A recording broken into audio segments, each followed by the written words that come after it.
Hey everyone, this is part 2 of episode 15. I was discussing how I am evolving my own ministry. I could call it ministry. I am the first apostle, so I have to.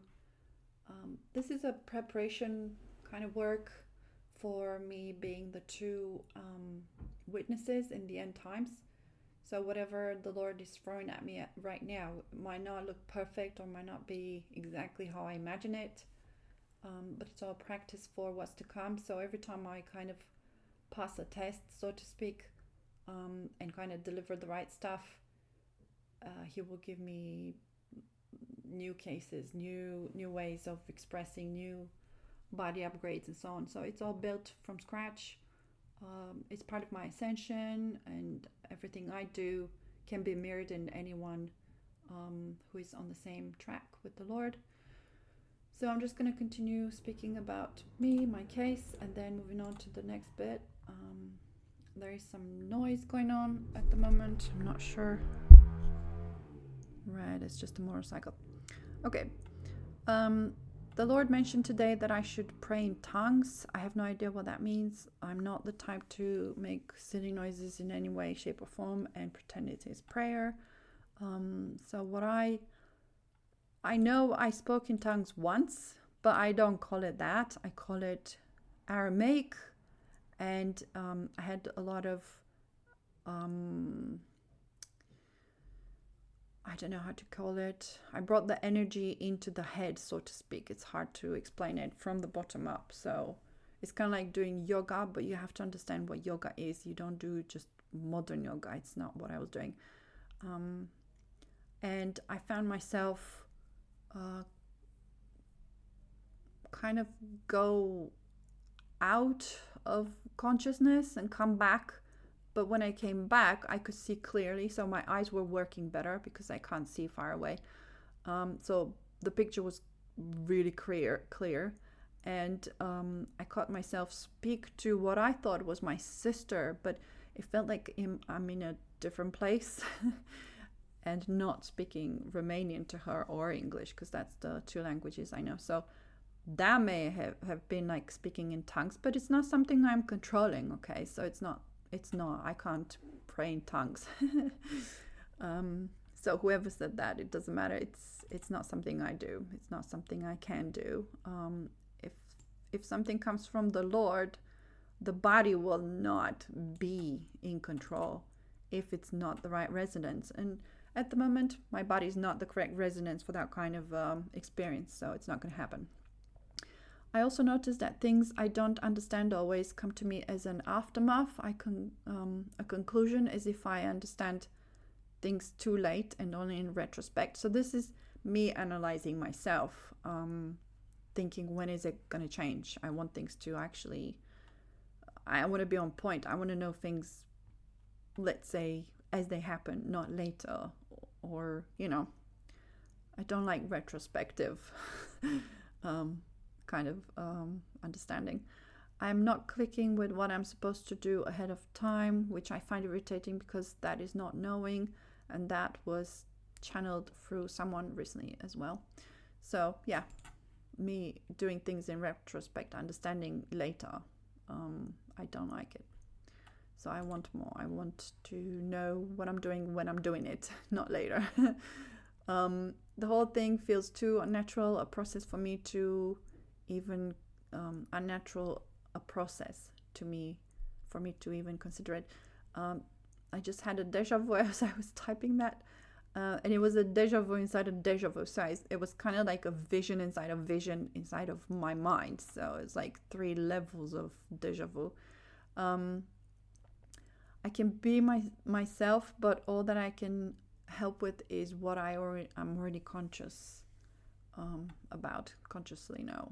So there's a thing with being conscious of something or doing it because it's natural to you, but you're not really conscious about it. So I want a balance between these two, and I want them to be one and the same sort of thing. So it's kind of like I want the body to be one with the soul, if that makes sense. I'm trying to explain it in other words, but I don't know what will come out.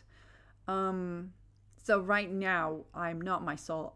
I'm not a seraphim. I am not who I'm supposed to be, which is why I'm not ready to be crowned. So it's a journey. So what I'm experiencing now, it's a journey, and it's kind of weird and retrospective.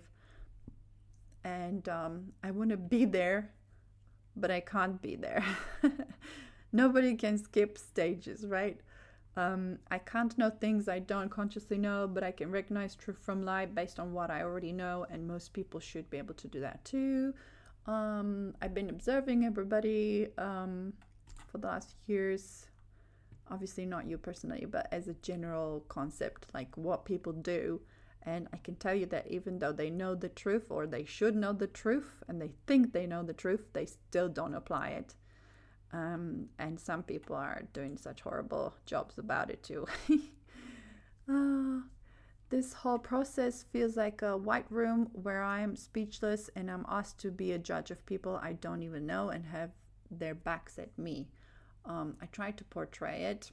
I wonder if anyone actually understands this analogy, although he did say he will send people to me, which is true. He is sending people when I'm ready, which is what the court cases are.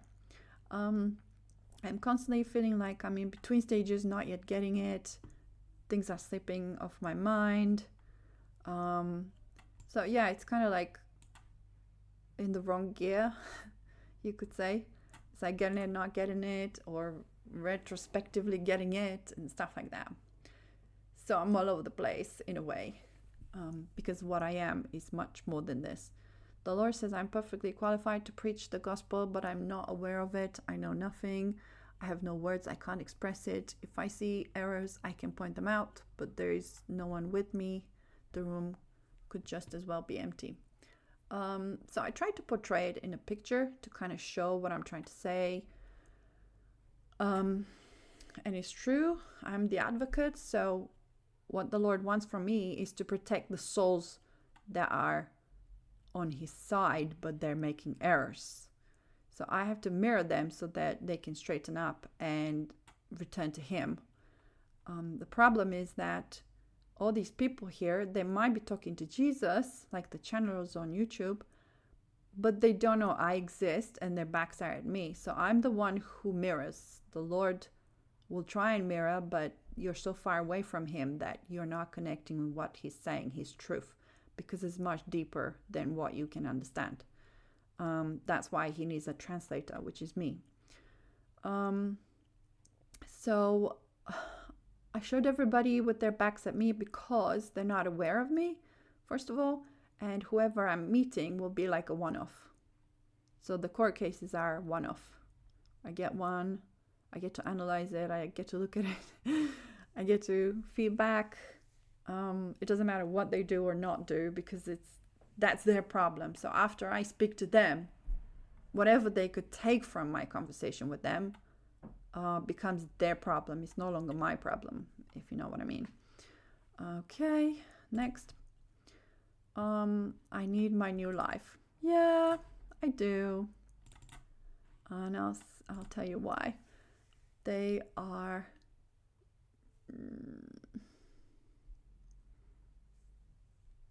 the court cases.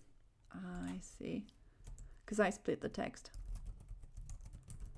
The court cases are new and they're not my typical life, although it is not clear to me that my past is now clear that my past has been erased for good.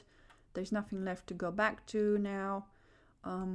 So with these court cases, the way I understand things now and the way the Lord wants me to operate is completely brand new since May.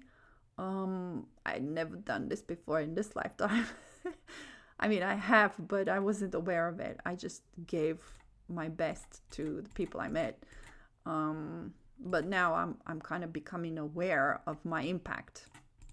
And it's not because it came from a Bible, because the Bible states it too. I just read it to you when the Lord advised the apostles how to deal with people in a way that there's always room for another input, you know.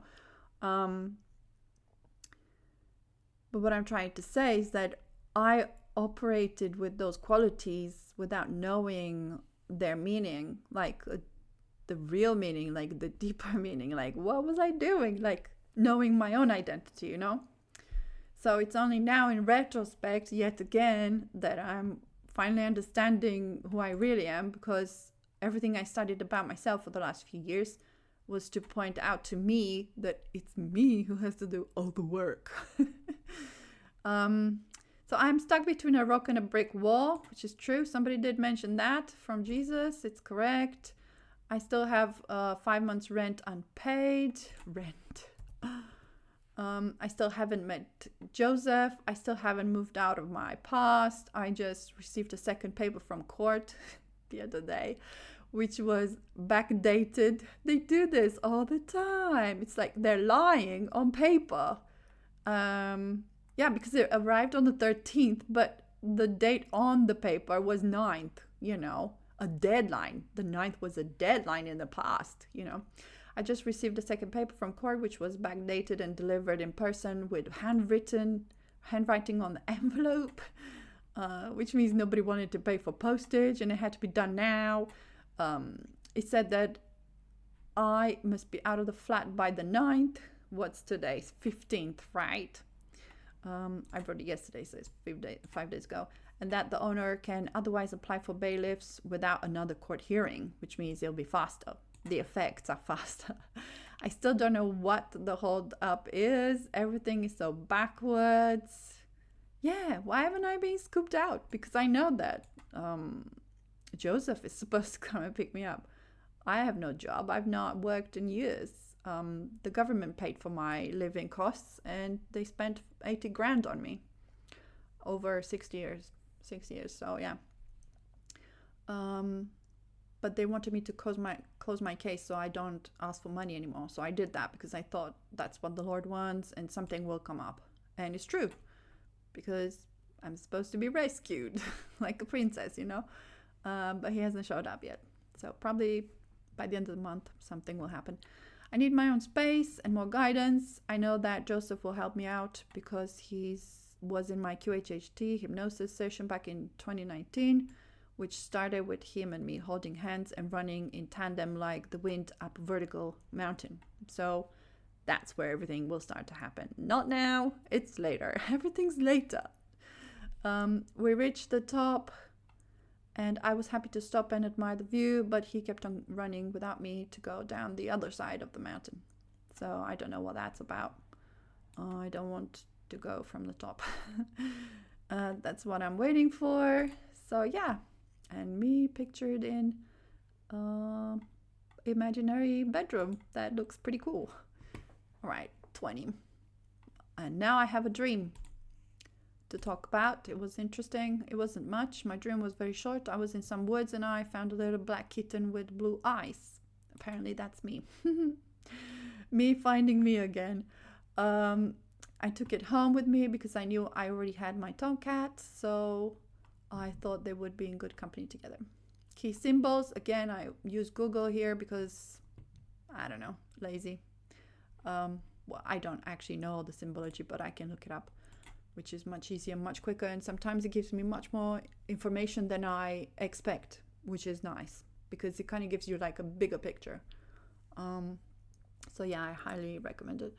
The woods, always remove the negative stuff from the context. So if there's anything negative or suggesting the demonic, you need to understand that Google is owned by the reptiles. So they do insert demonic in everything. So always watch out for any programming that might want to try and insert in your brain.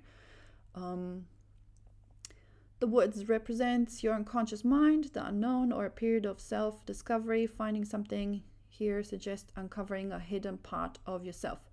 The black kitten. Black cats traditionally symbolize intuition, mystery, and magic.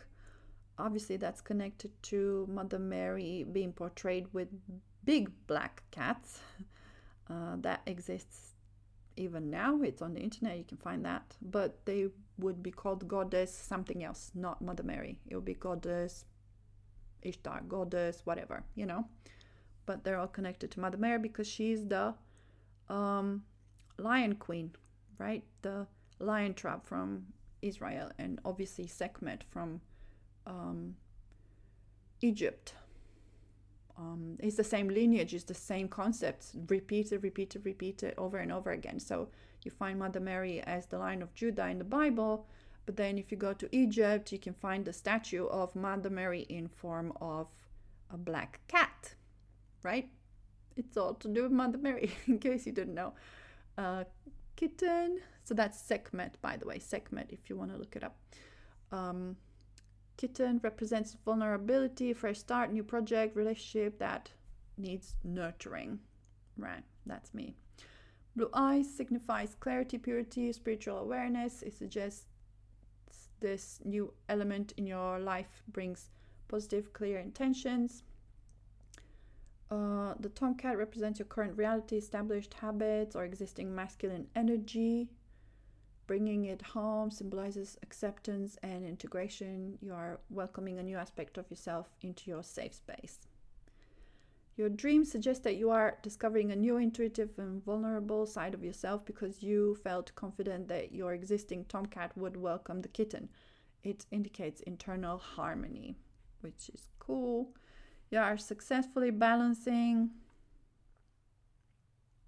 Oops, where did I skip?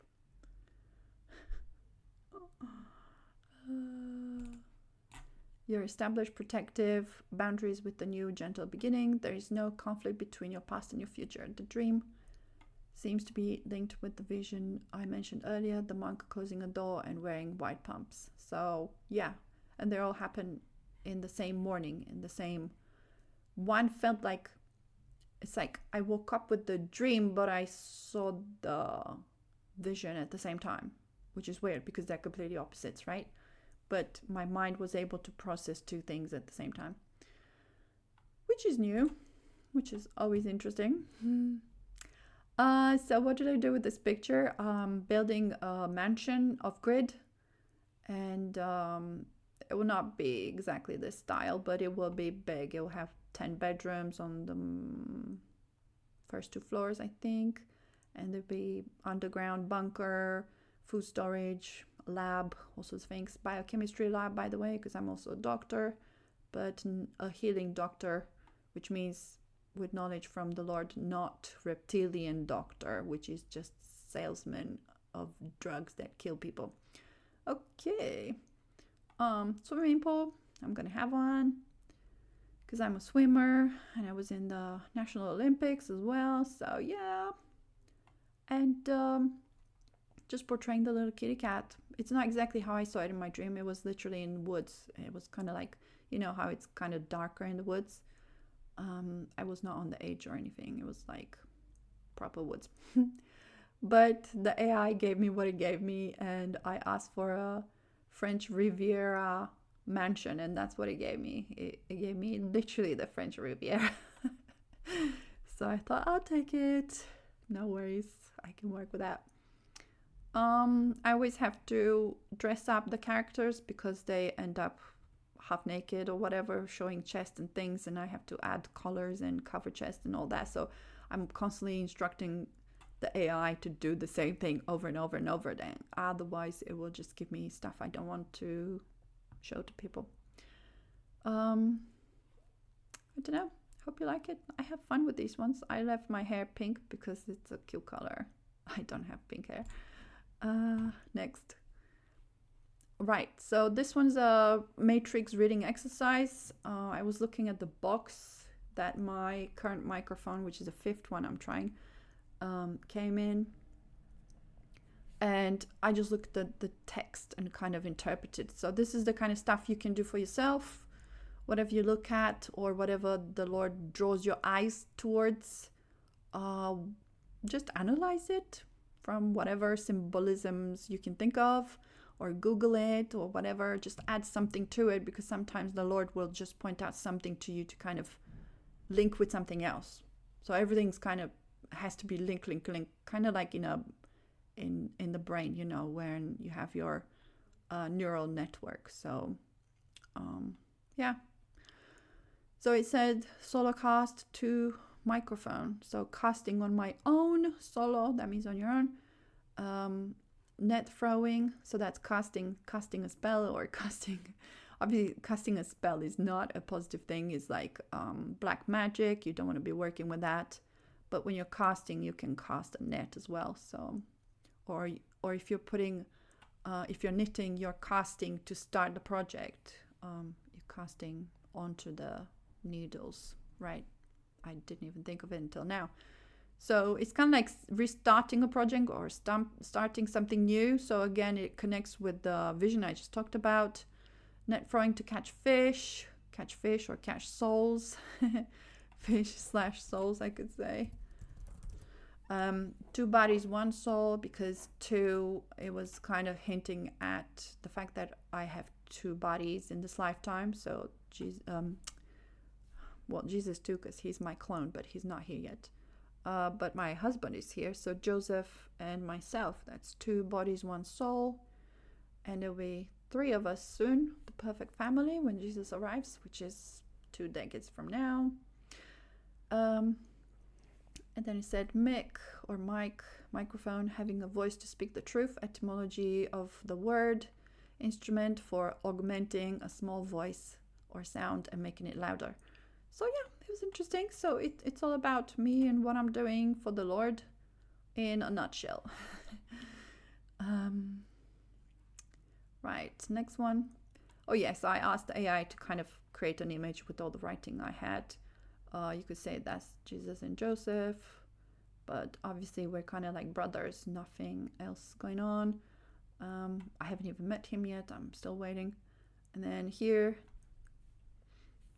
throwing a net to catch fish or souls to bring back up to the surface into the living universe because you're currently in hell.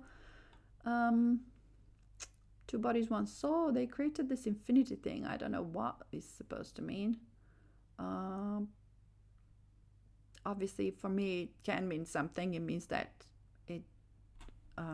my partner will help me bring me to where I belong, which is in the Seraphim realm, but it's not like you can rely on anybody to give you the same kind of experience, because nobody's a Seraphim. I mean, there's only a few of us here, and we don't marry and make kids unless we're crazy, unless we are unconscious, which does happen because I do have 2 children from this lifetime, and but everything can be erased through baptism, because the Catholic baptism erases sin, so you can start afresh. So yeah, as if nothing happened.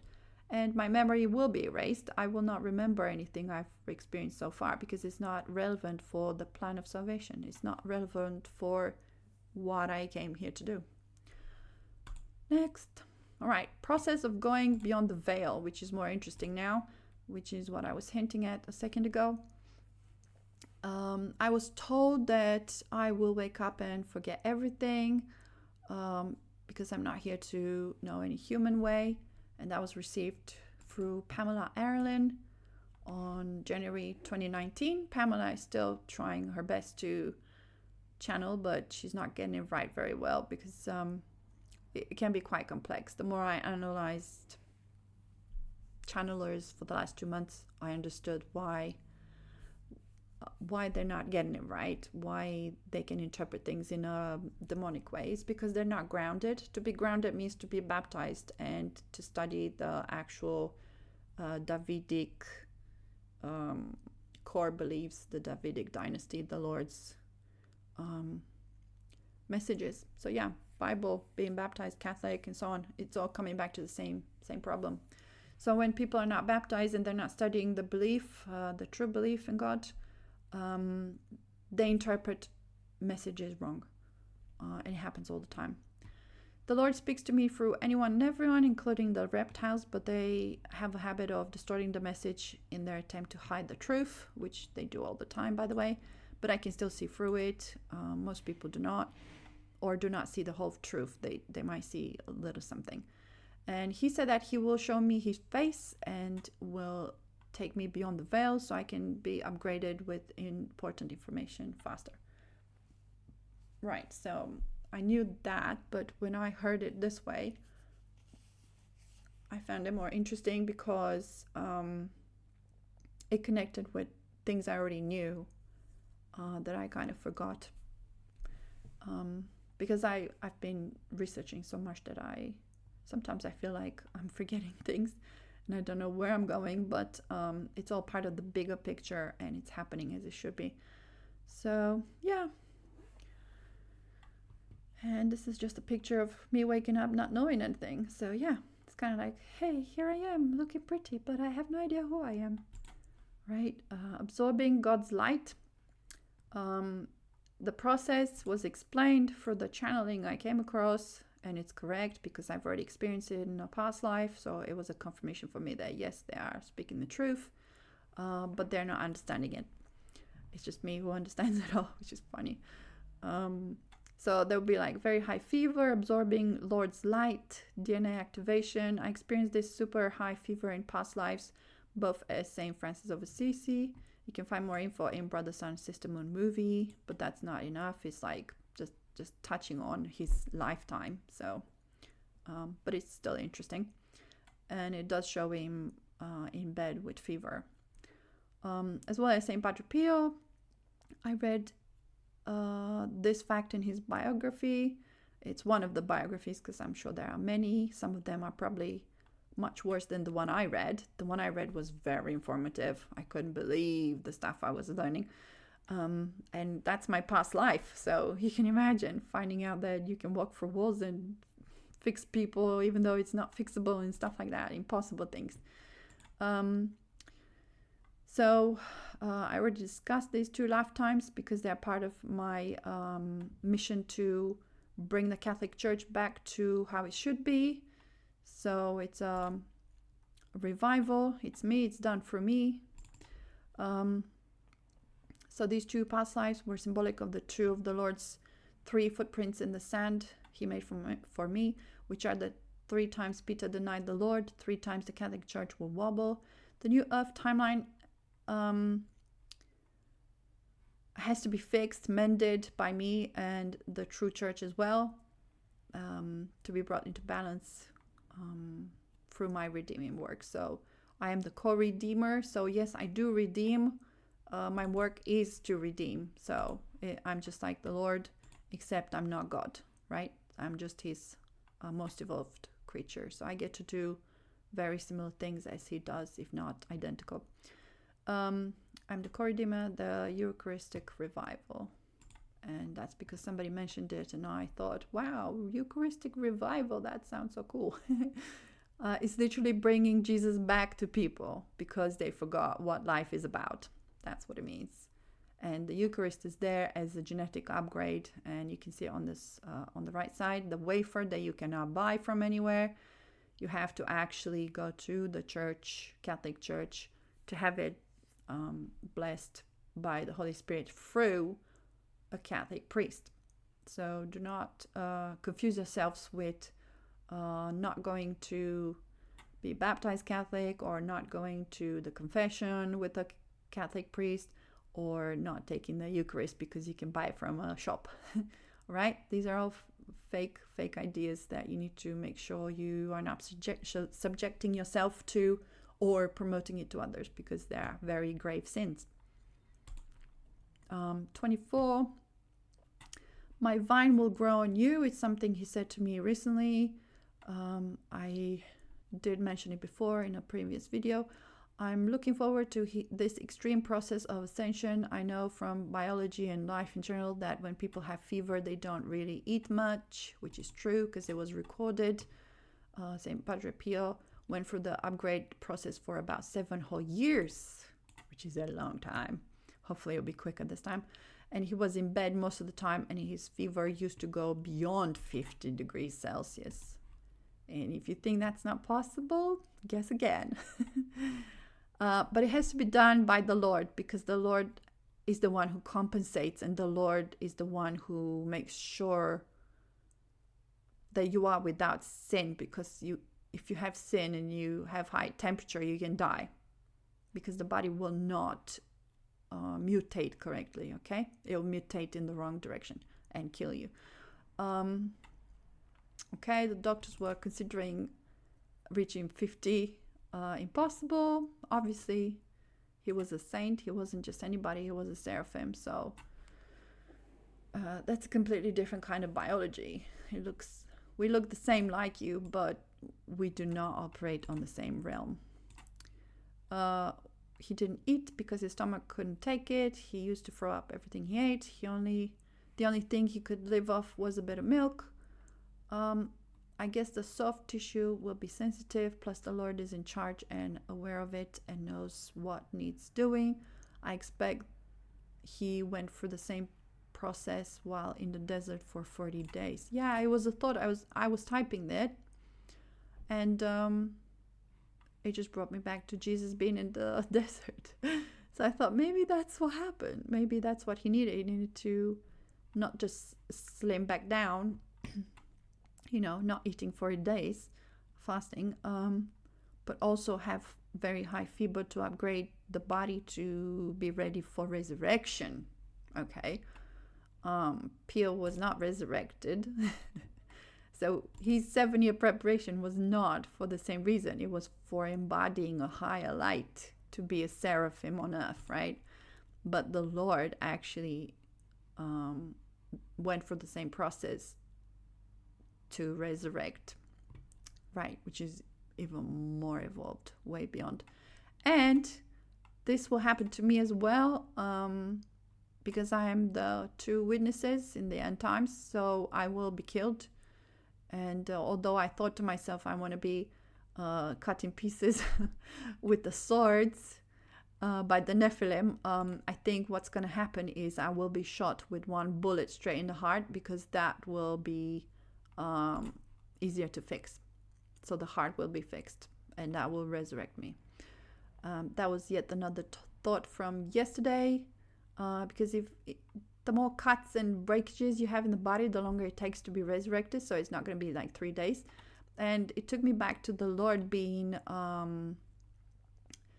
having the heart pricked with it wasn't a sword, it was a, whatever it's called, thingy.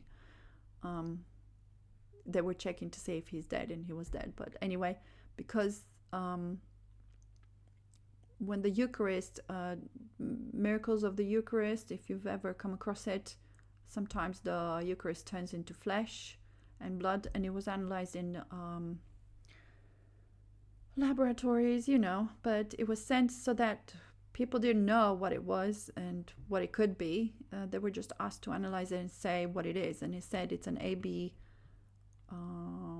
blood type coming from a heart tissue that was stressed. Right, so, right, it's all connected, it's all linked with the same story. So I expect I will be shot in the heart. That's what I'm trying to say. And the Lord can mend anything. People are also channeling that I'll be multitasking. So yeah, after my upgrade or during my upgrade somehow.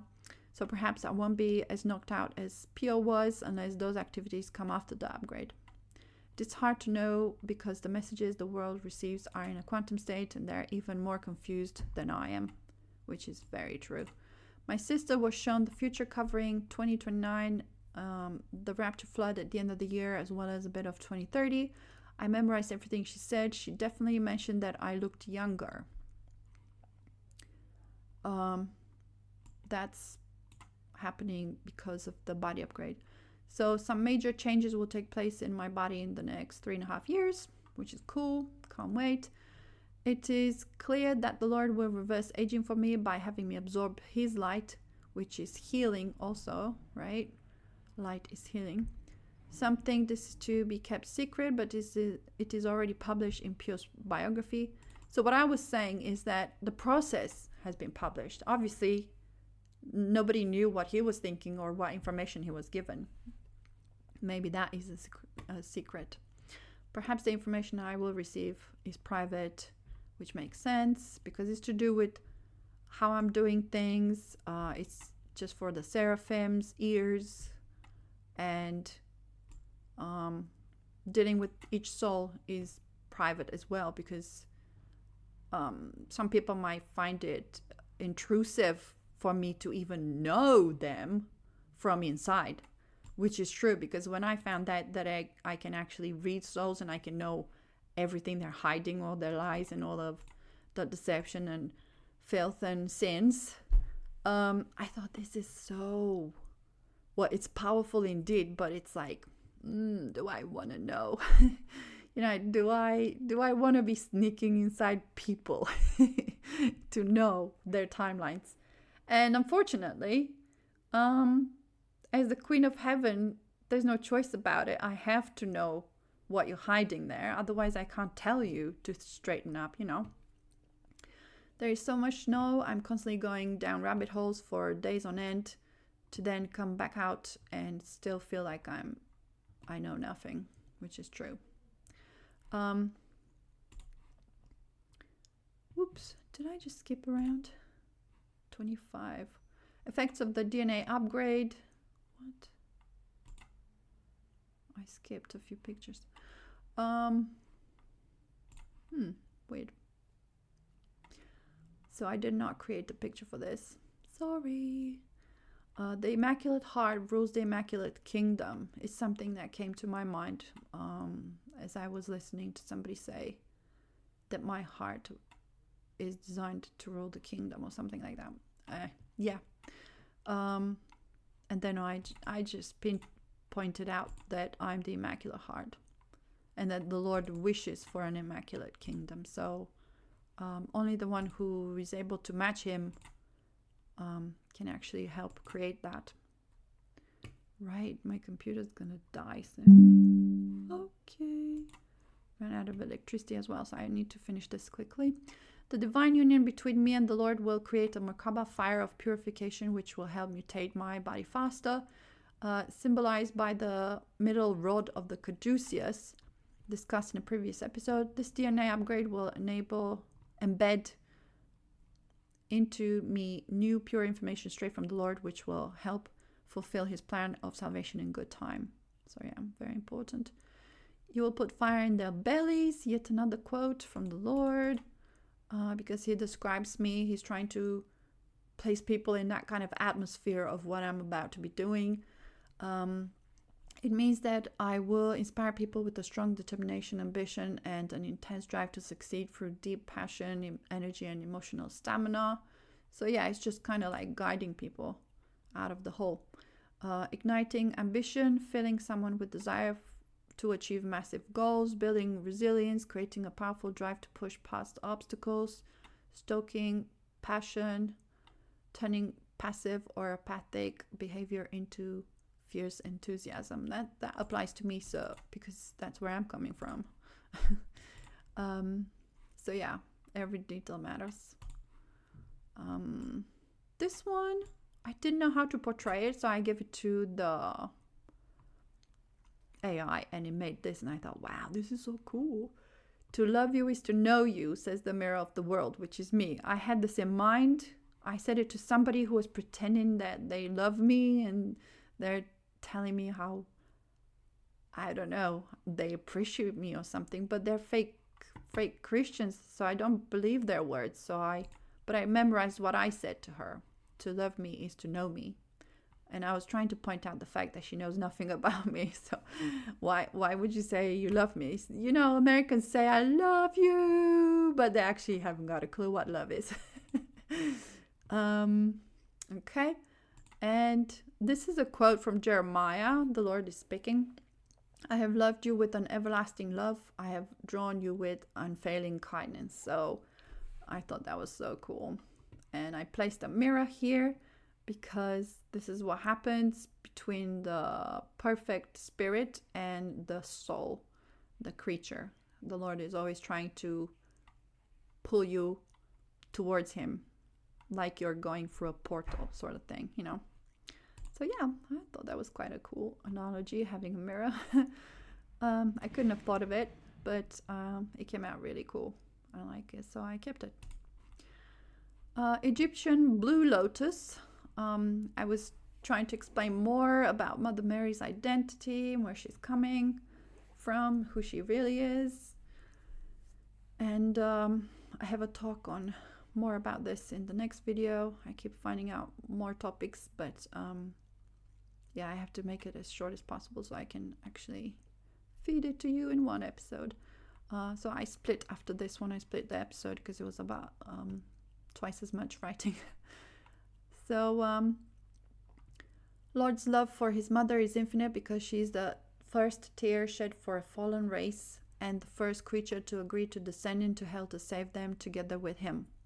As the universe evolves, the evil will only get stronger, and in order for the Lord to be born in hell to become the Eucharist, he must first be born of the most clean one into the physical. So you need to understand that he cannot do things in the physical unless he is born of his mother. There will never be another eternal queen of heaven, because I wondered, is it possible that any soul will ever surpass me? And I don't think it's possible, because the universe is only going to get more and more extreme. So the extremes between the polarities will always become bigger. So saving the next race that is fallen will have to be built on what I've created in this lifetime with the Lord's help, So it's only from this version of me that the next version in the next fallen race will be born. And that's how I proliferate as well, because I come from the Arcturian race. But to reach Earth, I probably had to be born into millions of races that I had to rescue. So I had to be quite advanced already to save you. Which is so complex. Okay. Next one. Anyone who loves Jesus but despises his mother, the co-redeemer, is not a true Christian and does not belong in the Davidic dynasty. Because I'm already getting hatred. Telling you that what I'm saying is actually true. And if you're, leaving demonic comments on my videos, it's not because you're right, but because you are super possessed. And I'm just going to leave them there, because anyone who can see the truth will also see that you are lying.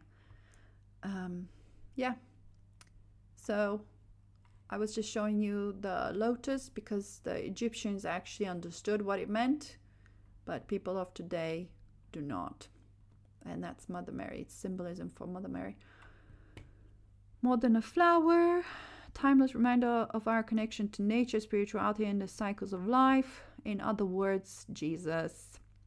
You have to understand that whenever they give a lot of waffle, they're trying to say Jesus. What's your connection to life? The one who creates it, right? The creator of life, Jesus. It's not about cycles, it's about the creator. You can too rise from the murk, bloom out of the darkness and radiate into the world. But there's a lot more to do with the lotus than just describing a flower, right?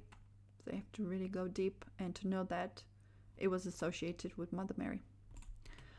To 9, Arcadia. So I went to heavenly kind of utopian worlds and associated Arcadia with the mountain of God. Arcadia, a poetic Greek utopia located in the central Greece, was known for its rugged mountains. Again, so there's like keywords here. Mountains, mountain of God, yeah. Pastoral, being a shepherd. So I portrayed myself here, being a shepherd. And it's a lifestyle. Obviously, following the Lord is the lifestyle of a shepherd, living in the mountains, climbing the mountain of God. The utopian concept, an idyllic, unspoiled vision of wilderness, meaning clean nature and harmony with nature, a true heaven, right? So Arcadia, the word Arcadia is much more than you might think from reading the text. Is about living in heaven, being with the Lord, right?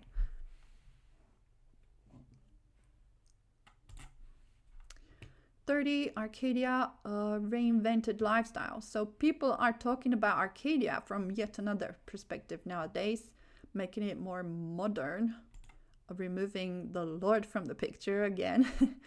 A modern Arcadia is a contemporary reimagining of the classic pastoral idea. Rather than escaping into a mythical, untouched past, it combines natural harmony with modern innovation. So it's kind of like removing you from what the Lord's trying to say and putting you into a, hey, modern innovation kind of thing. But I thought I will copy paste this because it's still interesting to present, to see what the difference is from what it used to be known as and what it is today as a term. So Arcadia. It represents a lifestyle, design philosophy, or community that balances lush, sustainable nature with 21st century technology, wellness, and convenience. Wow, okay. All of a sudden, it's all about convenience. It's no longer about God. Okay. Of course, I enjoyed doing these pictures. Put my white laptop here and myself sitting and typing this episode with fruits, yum yum. And I have books here, my Arcadia, of Grid Life, Heaven on Earth, How to Be a Shepherdess, which is funny, Divine Mother, Who's the Boss? Obviously the Lord is. Architecture, Interior Design, merging clean contemporary lines with organic earthy materials. If you look inside the house, you'll understand. It focuses on blurring the lines between indoor and outdoors, which is why these windows are so huge. I do like interior design, so I could talk about it. Right, and outdoor spaces using floor-to-ceiling windows, green rooftops, and natural light, prioritizing wellness and mindful living. Yeah, so it's good. It's a good suggestion. I mean, this is programming. It's all good. Go off grid. Hurry up. Sustainable living, implementing smart home technology, renewable energy. Obviously, you have to have your own electricity after the flood, end of 2029, because everything you have now, you don't understand, but it's built by the reptiles, the Freemasons, okay? Everything, it's owned by them, including electricity. So if you want your own electricity and your own water and your own food and your own animals and your own everything, land, yes, you have to have it yourself, buy it yourself, invest in it yourself, know about it, know how to work it. Because, for example, you have to know how to restart an engine after an earthquake, for example, right? Okay, eco-friendly design, to live in harmony with the environment rather than conquering it, right? Whatever conquering means, I think it just means destroying. Because yes, the reptiles destroy trees to flatten the place, and then they pour concrete with pipes with dead water and all sorts of things to make people come and join them, you know. So all the cities will be flooded. I'm not keeping anything because it's all reptilian, and we're not interested in reptilian networks on the new earth. Everything has to be started from scratch, which is why I'm telling you to get ready. The digital nomad shift, which is what I'm trying to portray here, which is cool because I really want to go off grid right now, but I haven't got the money, so I have to be working towards that goal. Applying the Arcadian desire for peace and simplicity to remote work, it reflects the ability to trade the fast-paced, high-stress concrete jungle, well said, that's reptilian, for rural tranquility or vibrant nature-integrated community without losing connectivity, which is kind of hard to do because you still need internet. So I don't know. Obviously, there's technology out there. You have to research it yourself. I still don't know what's what. I thought I would address demonic Arcadia because there's shops in the UK called Arcade, and they imply little places where there's so much stuff on the shelves you can buy. You know, it's a distraction from the real life, you know, what's real, because anything that is in excess is actually demonic. So yeah, I thought I would address it as well because Google was talking about it, so I thought, wow, that's an interesting topic. Contemporary creators often use modern Arcadia to explore the complex demonic, that's me putting that in brackets, tension between advancing civilization and the ongoing loss of the natural world, which is obviously being destroyed. The most demonic Arcadia concept revolves around materialism, greed, huge shopping malls. So I portrayed something luxurious here. Obviously, whatever they have to sell is worth nothing because your soul will not be saved by sending you to buy a leather bag, although I do like them. Yeah, you can't save a soul by telling you to spend money. You can't spend money and save your soul. Work on... Ooh, everything's fun and bad. Okay. Work, word of advice. Stay away from anything in excess. Oh my goodness. In order to be a better match to the new Earth residents, learn how to be from the Catholic saints, because they are Mother Mary's incarnations and they represent what is most pleasing to God. The only souls that will be allowed to remain on the new Earth and help the Lord rebuild the universal human race are the ones who wish to do the work, want to please Him in every way. So that's it, folks. I don't know if there's anything else. Oh yeah. Again, if you want to message me for directions or anything to do with life in general, or how do you go about getting baptized, I don't know. You come up with the topics and I can do the talking. That's about it for today. I'll see you in the next one. And hope you enjoyed it. There's lots more to know, and I'll see you in the next one.